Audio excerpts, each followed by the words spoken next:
Hoje eu vou explicar a criação de um web service cliente em PHP. Lembrando que PHP é uma linguagem de programação para web, tá? Então nosso web service cliente vai ser um sistema web.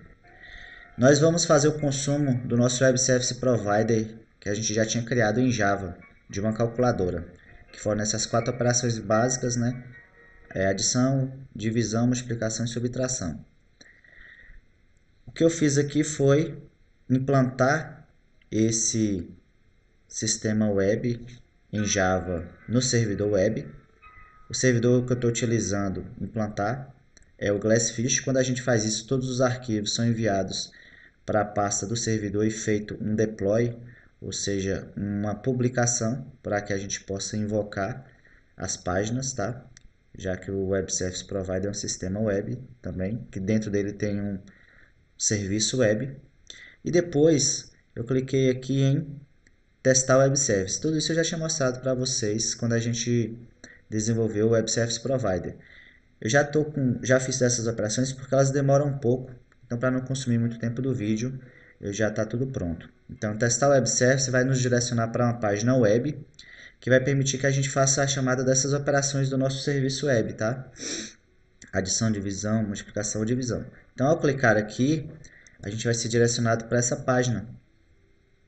Então nosso serviço web chama calculadora, está rodando na nossa própria máquina na porta 8080. E essas são as operações e os parâmetros de entrada de cada operação. Então se por exemplo eu usar a operação calc, ou usar a operação adição de calculadora, tá? Que recebe dois inteiros e retorna um inteiro, colocar aqui por exemplo o valor 5 e o valor 4 e chamar a operação adição, eu serei enviado para essa tela que mostra que a gente invocou o método adição, passando os valores 5 e o valor 4 do tipo inteiro e teve como resposta 9. Então ele foi lá no nosso servidor web, executou o método de adição, obteve a resposta e mostrou aqui pra gente. Como é que foi essa requisição e essa resposta? Essa requisição e essa resposta foi por meio de envelopes SOAP. SOAP é um XML. Então essa aqui é o envelope SOAP de requisição, no qual enviou-se os valores 5 para o parâmetro A e o valor 4 para o parâmetro B. E essa foi a resposta do servidor também no padrão XML SOAP, onde o retorno foi o valor 9, tá? Beleza, então está funcionando com o testador do NetBeans. Vamos ver se a gente consegue fazer acesso a isso usando uma ferramenta externa. Se funcionar usando a ferramenta externa, também vai funcionar usando o PHP, tá? Então, essa é uma coisa legal, né, do Web Service. Eu posso ter o cliente e o servidor desenvolvido em linguagem de programação diferente, uma vez que a comunicação entre eles se dá por meio de arquivos de texto do tipo XML, tanto a requisição quanto a resposta. Então, isso desacopla, né? A gente fala de fracamente acoplado os aplicativos cliente e servidor, porque eles se comunicam por meio de arquivos. Beleza, então como é que eu posso fazer esse teste? Há uma extensãozinha no Chrome chamado Postman, tá? Vocês podem pesquisar aqui por extensões, tem que ativar o modo de desenvolvedor. Então essa extensãozinha Postman que permite que a gente faça requisições para um servidor web. Então uma vez que estiver instalado, aqui já está instalado e ativado, ok? Vocês vão pesquisar. Aí eu posso clicar aqui, ó, em ver na Chrome Web Store, tá? Uma vez que eu clicar aqui, ver na Chrome Web Store, também posso remover a extensão, né, que já está instalada. Se eu clicar em ver na Chrome Web Store, eu vou ser direcionado para esta página. Essa página aqui é a página do Postman, onde o Chrome armazena o store, né, dos aplicativos, tá? Então eu posso clicar aqui em abrir aplicativo. Clico aqui em abrir o aplicativo para abrir o Postman para a gente ver como é que usa. Ele vai vir para cá, beleza? Então aqui a gente nos permite fazer uma requisição web. Aqui é o método de envio, get, post, put, head. O web service usa o método post, tá? Eu vou fazer uma requisição para que URL? Eu vou fazer uma requisição para essa URL aqui, ó. Então, se eu acessar isso daqui sem a palavra tester, ele não vai abrir essa telinha de testador, vai abrir essa telinha daqui, ó. Vai abrir essa telinha aqui, que tem para a gente os endereços do nosso serviço web e o endereço do WSDL, tá? O WSDL é o descritor do nosso serviço. Então, esse daqui, se eu clicar no teste, na telinha de teste, neste botãozinho WSDL File, ele vai me abrir o WSDL, tá? Que é o mesmo caminho, se vocês observarem aqui, ó, no rodapé, é o mesmo caminho que aparece aqui para nós quando a gente clica, quando a gente abre o endereço do nosso web service, aqui, ó, que é o mesmo endereço, interrogação WSDL. Então, o que tem lá dentro? Tem a descrição em XML, mais especificamente em WSDL, do nosso serviço web, tá? Então, dizendo as operações que ele fornece, que ele tem, tá? As 4 operações, o endereço para acesso ao serviço web, que é esse daqui, tá? E tem um XSD que tem a descrição específica de cada serviço, que é esse carinha aqui, ó, XSD. Se eu clicar aqui, porque aqui são só informações genéricas, tá? Se eu clicar aqui, eu vou ter as informações detalhadas. Por exemplo, aqui é o XSD, uma vez que eu cliquei, dizendo que a operação subtração é o nome da operação, tem um parâmetro A do tipo inteiro, um parâmetro B do tipo inteiro, tá? Que ela tem uma resposta do tipo inteiro, esse tipo de informação. Por exemplo, divisão aqui que é um pouco diferente. Ele tem um parâmetro de entrada A do tipo inteiro, um parâmetro B do tipo inteiro e uma resposta com o nome de return do tipo float, tá? Então esse nome é importante, esse nome return, esse nome A, esse nome B, tá? Então beleza, como é que a gente pode fazer esse teste aí via um aplicativo externo, no caso Postman, né? Então eu vou fazer, eu vou copiar aqui o endereço do nosso serviço web, tá? Ai, cadê? Aqui, o endereço do nosso serviço web. Vou colocar a requisição do Postman para fazer uma requisição post para esse endereço. E vou mandar aqui como body, o corpo da requisição. Não vou mandar como esse tipo de dado, não. Vou mandar como dado cru, raw. Raw é cru, é dado em texto plano. Eu vou mandar o mesmo dado que foi enviado aqui, o SOAP request. Vamos ver se ele vai devolver o SOAP response, né? O SOAP request para o Postman, beleza? Eu tenho que indicar que isso aqui está no padrão XML, então eu mudo aqui o tipo para XML, text/XML. Então eu vou fazer esse send requisitando para este endereço, o serviço web está rodando este endereço com este SOAP request, com essa requisição do método de envio SOAP, e vamos ver o que ele vai nos responder. Send, enviou, aqui embaixo fica a resposta, então a resposta é igualzinha a que a gente recebeu via o testador, return 9, né? Então, está funcionando.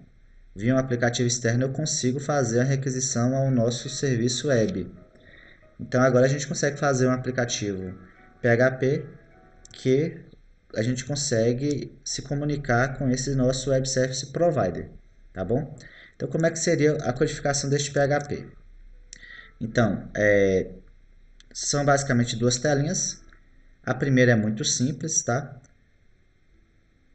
Tem algumas coisas aqui. Aqui está no padrão HTML5, por esse doctype a gente percebe. Esse lang é importante, de language, que tenha no PTBR, porque se o cliente estiver usando um software de acessibilidade, o software vai ver qual é o idioma que está a página, para fazer a leitura de tela, por exemplo, para o usuário. Aqui é o tipo de codificação de caractere usado na página, tá?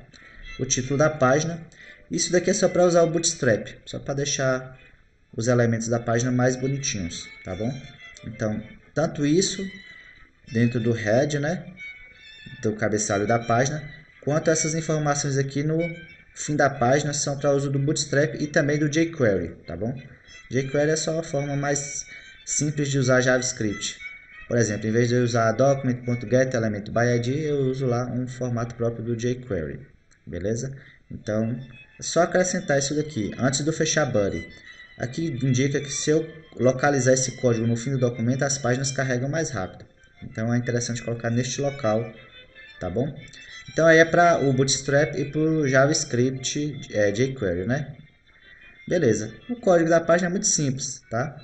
Tem aqui um div container só porque o Bootstrap precisa disso para ele entender que aqui dentro eu vou ter elementos com class do Bootstrap. Então a gente modifica, por exemplo, um botão simples de um botão mais bonitinho só mudando o class, tá? Então eu peguei um class lá do Bootstrap e que eu gostei e coloquei aqui nesse botão, então ele passa a ter essa característica, tá? Deste class aqui. Então beleza, o que eu tenho aqui? Eu só tenho um select, que é uma espécie de combo box. Tenho duas caixinhas de texto, que permite só digitar números, mas são caixinhas de texto, e um botão do tipo submit, que vai permitir submeter os dados preenchidos aqui pelo usuário para o action do meu form.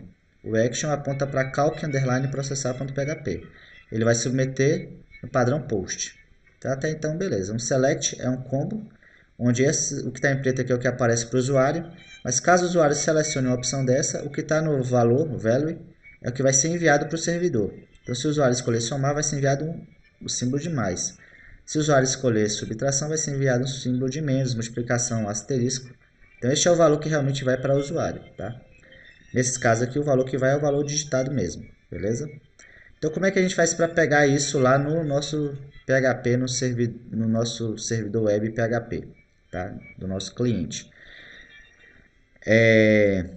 A gente precisa do nome do elemento. Então, eu consigo pegar o que está selecionado aqui nesse select pelo name, tá? No caso aqui é a operação.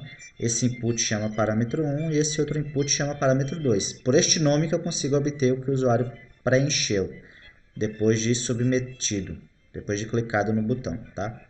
Então, o que tem em calc underline processar.php? Calc underline processar.php, a página PHP normal, tá?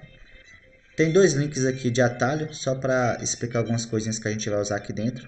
Um é para explicar essa classe SoapClient, que é do próprio PHP, nativo do PHP. A gente vai fazer uso dela aqui. E também dessa operação no coalescence, que a gente também está fazendo uso aqui. É uma espécie de if ternário evoluído, tá? Daqui a pouco eu explico melhor, mas quem quiser saber mais, só clicar neste link aqui que vai ter explicação em detalhe. Então aqui eu obtenho os três valores preenchidos pelo usuário. O name lá do meu select era operação, então por essa função post eu consigo obter. Já que os dados foram enviados no método post, eu preciso da função post para eu pegar eles. Post e o nome do elemento de entrada, no caso aqui é um elemento do tipo select. Eu guardei o que foi recebido na variável op, guardei o que foi recebido em parâmetro 1, que foi recebido pelo elemento parâmetro 1 na variável a e que foi recebido no elemento parâmetro 2 na variável b. E aqui eu estou fazendo no coalescence, que é o seguinte. Se vocês observarem, tem um valor, interrogação, interrogação, outro valor. Se esse valor aqui não for nulo, ele vai ser atribuído à variável aqui. Se ele for nulo, o que estiver depois de interrogação, interrogação, vai ser atribuído à variável. É interessante fazer isso nesses dois campos pelo seguinte, porque se o usuário não preencher nada, viria nulo, e na hora de eu fazer a operação, enviando nulo, ia dar problema. Então, se não vier nada, o usuário não preencher esse campo, a gente vai colocar 0 como default nessa variável. Tá? Eu não preciso fazer isso na operação, porque na operação é obrigatório ele selecionar uma operação. Então, não tem como vir nulo. Beleza? Daqui a pouco eu vou explicar isso daqui. Primeiro eu vou para a coisa mais simples, que é o switch case. Então, se o valor que chegou na operação for um valor mais, lembra que eu falei que é o value que é enviado aqui para o servidor? Ele vai fazer essa chamada. Se for o menos, ele vai fazer essa. Se for o asterisco, vai fazer essa. E se for a barra, vai fazer essa operação. Essa default é se não chegar a nenhum desses quatro valores, o que não é possível. Sempre vai ter que chegar nos quatro valores, então esse print nunca vai ser executado, tá? Ok, então vamos ver agora como é que faz a requisição web, tá? Eu falei que um request é um arquivo XML e o response também. Só que essa classe do PHP SoapClient, ele abstrai isso para a gente, ele torna transparente. A gente não precisa estar passando um XML e recebendo um XML. Ele torna isso daí muito mais simples. O que a gente precisa passar é o endereço do WSDL do servidor, para que ele saiba que tipos de operações que estão sendo providas, tá?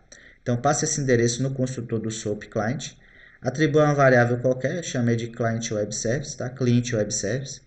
A partir dessa variável é como se fosse uma instância de calculadora agora. Eu tenho uma instância de calculadora. A partir dela eu posso chamar os métodos adição, subtração. Os métodos aqui tem que ser o mesmo nome do método que está lá no servidor.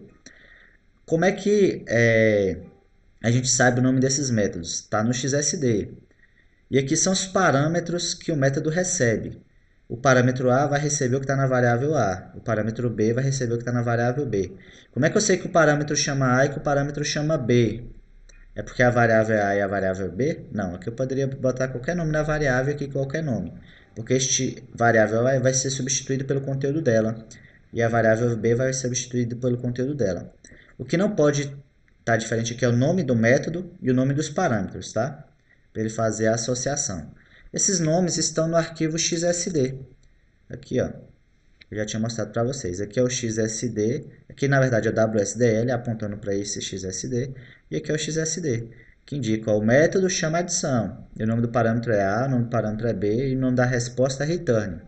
O retorno é a variável return, do tipo inteira. Então, já tem tudo aqui especificado no nosso WSDL, que aponta para esse XSD. Tá? XSD, para quem não conhece muito bem, é um esquema de XML, tá? Então, dê uma estudadinha em XML, vocês vão entender o que é o XSD. Então, beleza. Então, aqui eu já fiz a requisição e obtenho o resultado, como a resposta da chamada do método, nessa variável resultado. Como é que eu faço para imprimir agora? O resultado já tem um valor? Não, o resultado tem um objeto. E aí eu tenho que chamar a variável deste objeto que contém o valor. No caso que a gente viu no nosso XSD, a variável chama return. Então, resultado return, o return dentro de resultado que contém o valor, tá? Op aqui era a operação que a gente recebeu lá do cliente. Então, aqui eu só estou imprimindo ó, o resultado da operação. Por exemplo, a operação de soma do maisinho aqui foi o valor recebido no XML, mas aqui o SOAP Client já dá mastigadinho para a gente não precisa manipular em XML em momento nenhum, tá bom? Coloquei aqui dentro de um try e de um catch, porque pode dar algum probleminha. Se dar algum probleminha, vai ser capturado no catch. Por exemplo, o servidor estiver fora do ar. Pode acontecer. Então, ele vai imprimir aqui a mensagem da exceção, tá? Lembrando que a exceção não é um erro, a exceção é uma condição excepcional, porque pode acontecer ou não, excepcionalmente. Então, vamos para testar isso daqui, a gente vai chamar essa telinha, né? Calc underline view, que é essa daqui. Então, aqui é o select, nosso select, que a gente escolhe a operação, soma, por exemplo. Eu passo aqui os valores, por exemplo, 5, só permite inteiro, porque o type é number, 5 e 4. Quando eu clicar em enviar, ele vai enviar para processar, né? Para calc underline processar, que vai submeter para o servidor, vai obter a resposta e a gente vai capturar a resposta e vai imprimir essa mensagem. O resultado da operação mais é 9. Então, dessa forma, a gente consegue fazer um cliente em PHP, um Web Service cliente em PHP, se comunicar com um Web Service Provider em Java. Ok?